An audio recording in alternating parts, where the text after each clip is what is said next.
ta chưa sao hiền cái chia người riêng hiền đi đủ lắm lần cái tiếc sầm lắm đi cầm tâm đi con cái ta chưa ngồi rồi cầm tâm đi con cái ta chưa ngồi rồi thiên cần chân thốn mà lại trả lại cần vang to in xem ra thiên cần ba cần sổ cần từ xa rắm cần pan ô cần vui xa gần môi lá phần nào vẫn chuồn trôi lá in hậu in phim một coi lá sai đắm mình nay cần thốn cần vô làm môi à lấy đằng ta cần rinh lâu từ mà đằng rê cần lính lâu ta đi kia là chuồn ở sân là sông ở bầu kim sang mình yêu mình môi truyền tông pa lâu cái rose môi truyền thiên lai ta đã từng ngồi yên cái chuyện thật là cái rồi nhiều chuyện người ta chưa sao hiền cái chia người riêng hiền đi đủ lắm lần cái tiếc sầm lắm đi cầm tâm đi con người ta chưa ngồi rồi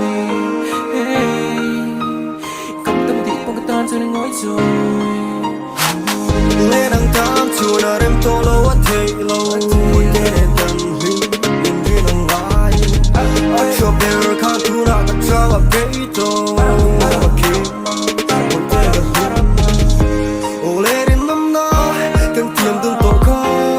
đâm chua tan cả vòng ngang hay cả bể sẽ cần liếm như sự đang say xe cả hạ đồng na đi ngày mấy âm mang nghe cà phê rèn sặc mel môi thế cần thu na lâu nói thế giống như môi này cả liềm về ngãi lòng thế thiên lai ta đã từng ngồi yên cái chuyện thật là cái rồi